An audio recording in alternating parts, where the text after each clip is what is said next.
जय माता दी दोस्तों, स्वागत है आपका हमारे यूट्यूब चैनल पे। आइए, आज आप सब सुनेंगे शनि प्रदोष व्रत की कथा। प्रत्येक माह के कृष्ण पक्ष और शुक्ल पक्ष की त्रयोदशी तिथि के दिन जब भी प्रदोष काल का समय होता है, उस दिन प्रदोष व्रत को धारण किया जाता है। और जिस दिन भी प्रदोष का व्रत पड़ता है, उस दिन के नाम से उसे जाना जाता है।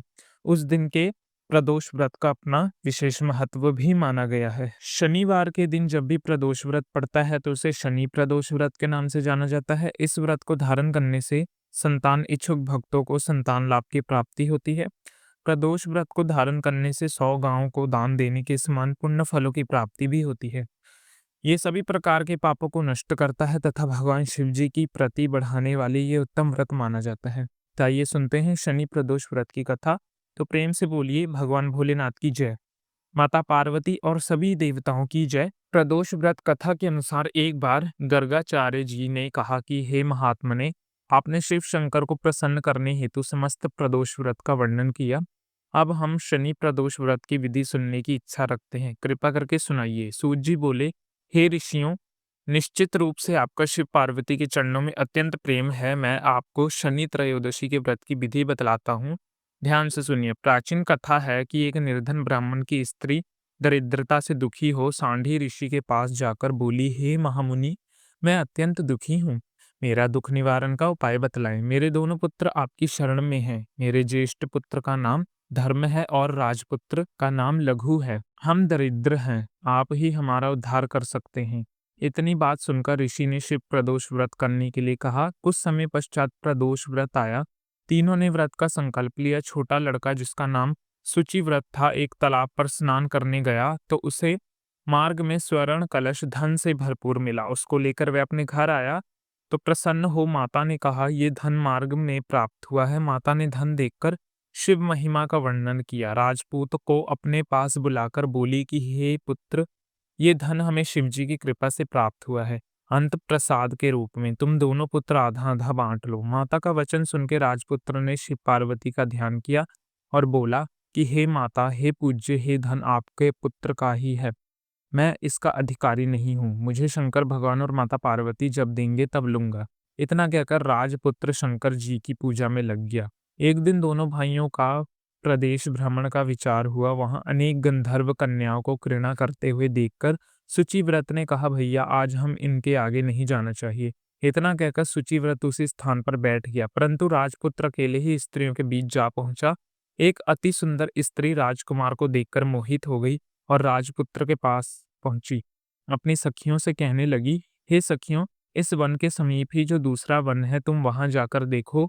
भांति भांति के पुष्प खिले हैं, बड़ा सुहावना समय है। उनकी शोभा देख कर आओ। मैं यहाँ बैठती हूँ, मेरे पैरों में बहुत ही पीड़ा हो रही है। ये सुनकर सब सखी दूसरे वन में चली गईं। वह सुंदरी राजकुमारी की ओर देखती रही। इधर राजकुमार भी उसे निहारने लगा। युवती बोली, आप कहाँ रहते हैं? वन में कैसे पधारे?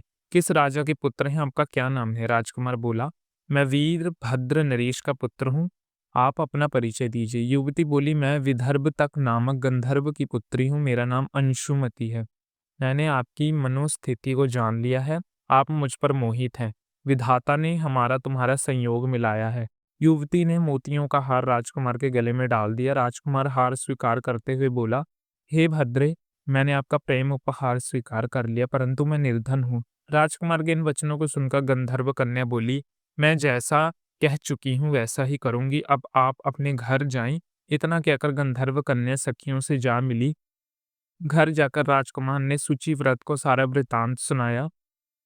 जब तीसरा दिन आया, ये राजपुत्र सूची व्रत को लेकर उसी वन में जा पहुंचा। वहीं गंधर्व राज अपनी कन्या को लेकर आ पहुंचे। इन दिनों राजकुमार को देखकर आसन देकर कहा कि मैं कैलाश पर गया था। वहां शंकर जी ने मुझसे कहा कि धर्मगुप्त नाम का एक राजपुत्र है जो इस समय राजवहीन और निर्धन है। मेरा परम भक्त है। हे गंधर्व राज, तुम उसकी सहायता करो। मैं महादेव जी की आज्ञा से इस कन्या को आपके पास लाया हूँ। आप इसका निर्वाहन करें। मैं आपकी सहायता पर राजगद्दी पर बिठा दूंगा। इस प्रकार कहकर गंधर्व राज ने कन्या का विधिवत विवाह करवा दिया। विशेष धन और सुंदर गंधर्व कन्या को पाकर राजकुमार अति प्रसन्न हुआ। भगवत कृपा से अपने शत्रुओं का दमन करके राज का सुख भोगने लगा। इस प्रकार से जो भी भक्त सच्ची श्रद्धा के साथ, नियम और निष्ठा के साथ प्रदोष का व्रत धारण करते हैं, भगवान शिव जी अपने भक्तों पर सभी प्रकार की मनोरथ सिद्धि प्रदान करते हैं।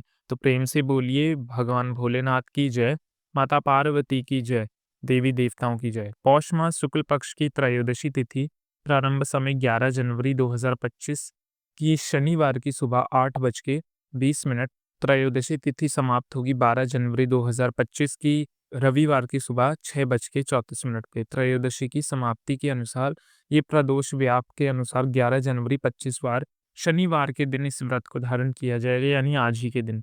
जब भी शनिवार के दिन प्रदोष का व्रत पड़ता है तो शनिवार प्रदोष व्रत के नाम से जाना जाता है। और इस 3 व्रत को धारण करने से संतान इच्छुक भक्तों को संतान लाभ की प्राप्ति होती है।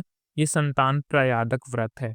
तो इस बार 11 जनवरी 2025 शनिवार को प्रदोष का व्रत है। 11 जनवरी को ब्रह्म मुहूर्त का समय सुबह 5:27 से सुबह 6:21 तक रहने वाला है। सूर्य उदय सुबह 6:46 और सूर्यास्त शाम 5:27 पर होगा। प्रदोष काल पूजन का समय 11 जनवरी को शाम 4:27 से शाम 6:27 तक है। इस दौरान भगवान शिव जी का पूरे विधि विधान के साथ पूजन करना चाहिए।